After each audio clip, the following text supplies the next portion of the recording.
Kashi news channel, सच है तो बोलेगा। वाराणसी के काशी हिंदू विश्वविद्यालय के अंतर विश्वविद्यालय अध्यापक शिक्षा केंद्र में एक अहम क्षमता निर्माण कार्यक्रम का आयोजन किया जा रहा है।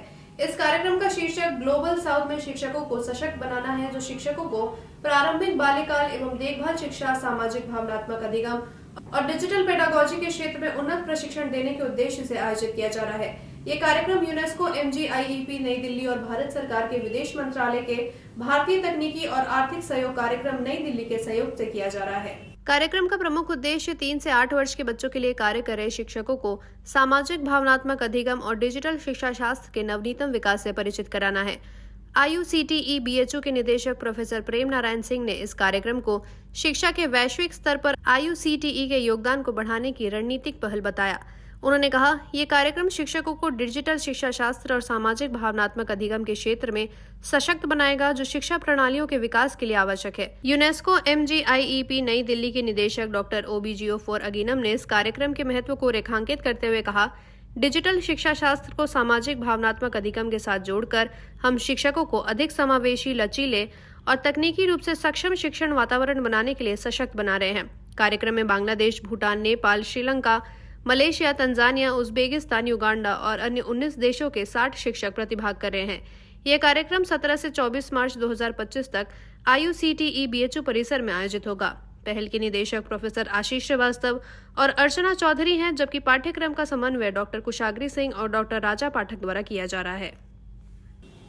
वाराणसी में विगत वर्ष की तरह इस वर्ष भी महिला भूमिहार समाज द्वारा होली मिलन समारोह का आयोजन होटल मधुबन पैलेस कलकत्ता में बड़े धूमधाम से किया गया। इस कार्यक्रम में काशी के राग और ब्रज की होली का मिला-जुला रंग देखने को मिला, जहां राधा और कृष्ण के नाम के गुलाल से वातावरण रंगीन हो गया। समारोह की शुरुआत दीप प्रज्वलित कर की गई, जिसमें प्रमुख अतिथियों के रूप में अपर सिविल जज junior division Isha Rai, Devsuta Tiwari, registrar doctor Sunita Pandey, doctor Indu Singh, doctor Madhulika Rai, doctor Sangeeta Rai समेत अन्य गणमान्य व्यक्ति उपस्थित रहे।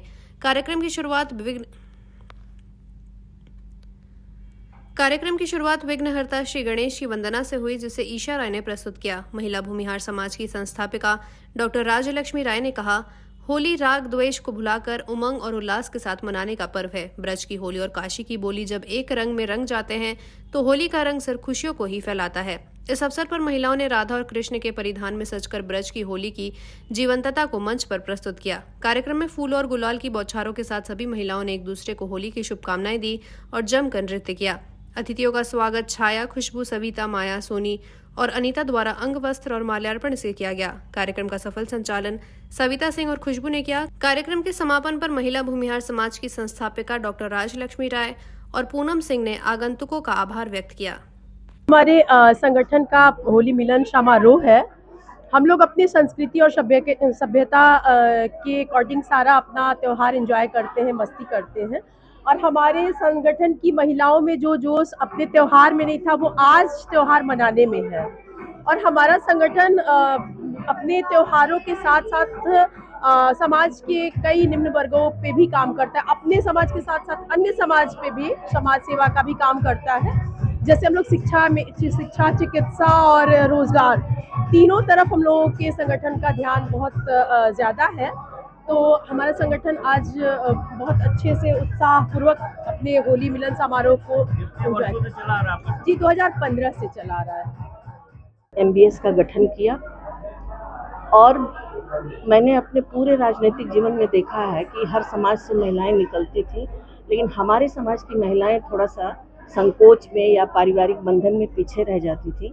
लेकिन MBS का निर्माण किया डॉक्टर राजलक्ष्मी ने और इतना बड़ा स्वरूप दिया।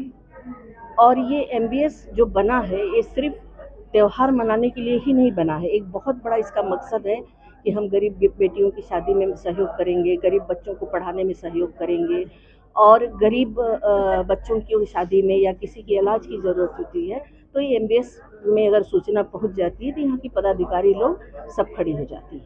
तो मेरी होली पर बहुत बहुत शुभकामना है इस MBS संगठन को, भूमिहार महिला समाज को।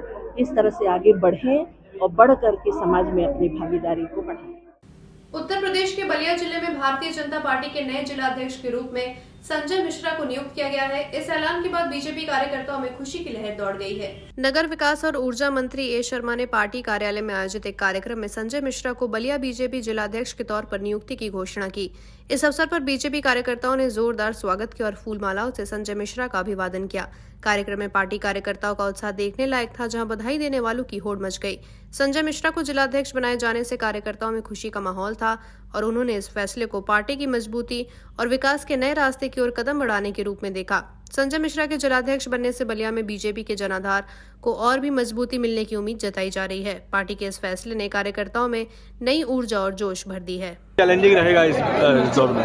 देखिए, भारतीय जनता पार्टी में काम करने वाले किसी भी कार्यकर्ता को कभी भी चैलेंज नहीं मिलता है। भारतीय जनता पार्टी का कार्यकर्ता निरंतर काम करते रहता है और जो नेतृत्व के आह्वान पर काम करना होता है वह कार्यकर्ता निश्चल भाव से और कर्मठता के साथ उस काम को करता है। अब अपनी जिम्मेदारियों किस तरीके से निर्वहन कर पाएंगे? और मैं शुरू से ही भारतीय जनता पार्टी का कार्यकर्ता रहा। मैं बजरंग दल के माध्यम से काम करना प्रारंभ किया।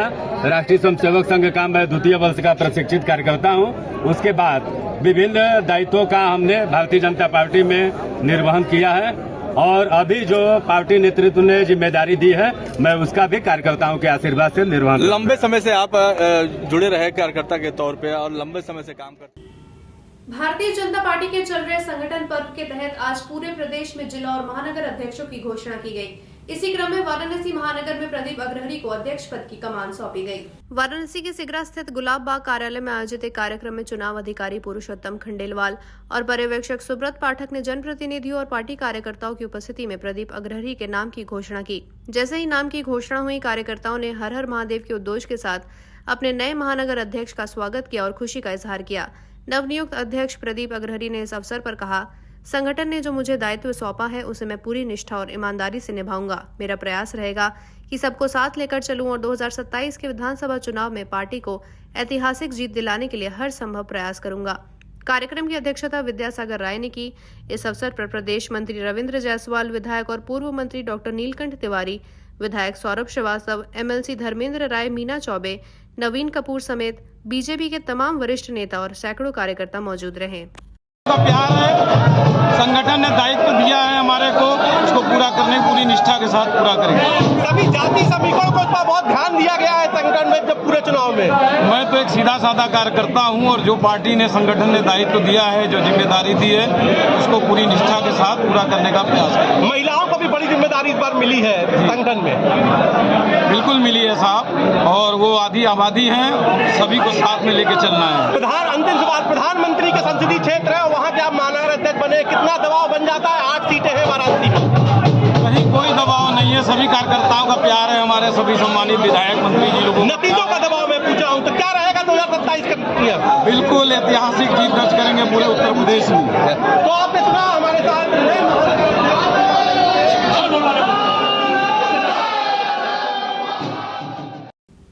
वाराणसी के काशी रेलवे स्टेशन के पास कूड़े के ढेर में आग लगने से इलाके में हड़कंप मच गया। रेलवे की जमीन पर फेंके गए कचरे में अचानक आग लग गई, जिससे बगल की मलिन बस्ती में अफरा तफरी मच गई। स्थानीय लोगों की सूचना पर दमकल की टीम मौके पर पहुंची और आग पर काबू पाया। गनीमत रही कि आग ज्यादा नहीं फैली, वरना बड़ा हादसा हो सकता था। घटनास्थल पर पहुंचे पार्षद बबलू शाह ने बताया कि आग अचानक लगी थी और समय रहते बुझा दी गई, वरना स्थिति भयावह हो सकती थी। जब उनसे पूछा गया कि ये कूड़ा यहाँ क्यों पड़ा रहता है और इसे हटाने की व्यवस्था क्यों नहीं की जाती, तो उन्होंने इसे रेलवे की जमीन बताकर जिम्मेदारी से पल्ला झाड़ लिया। स्थानीय लोगों का कहना है कि इस इलाके में लंबे समय से कूड़े का अंबार लगा रहता है, लेकिन प्रशासन ध्यान नहीं दे रहा है। अब इस घटना के बाद देखना होगा कि क्या जिम्मेदार अधिकारी कोई ठोस कदम उठाते हैं या फिर मामला ठंडे बस्ते में डाल दिया जाएगा। आज क्षेत्रीय लोगों के द्वारा मिली काफी बस्ती है, बस्ती में आग लगी थी। तब मौके पर हमने अपने चौकी इंचार्ज साहब को फोन किया, उनके बाद हमने अग्निशमन को फोन किया, तात्काल लोग आए, आग को कंट्रोल कर लिया। बहुत बड़ा हादसा बचने से बचा। एक आगे बस्ती थी, पीछे बस्ती थी, आग लगता थी तो कोई घटना घट सकती थी, लेकिन के नाते कंट्रोल कर लिया। जगह है ये जगह राजघाट है, ये क्षेत्र होने का ये कैसा कूड़ा लगा हुआ है? ये जैसे दुकान पर लगती तो फेंक दे।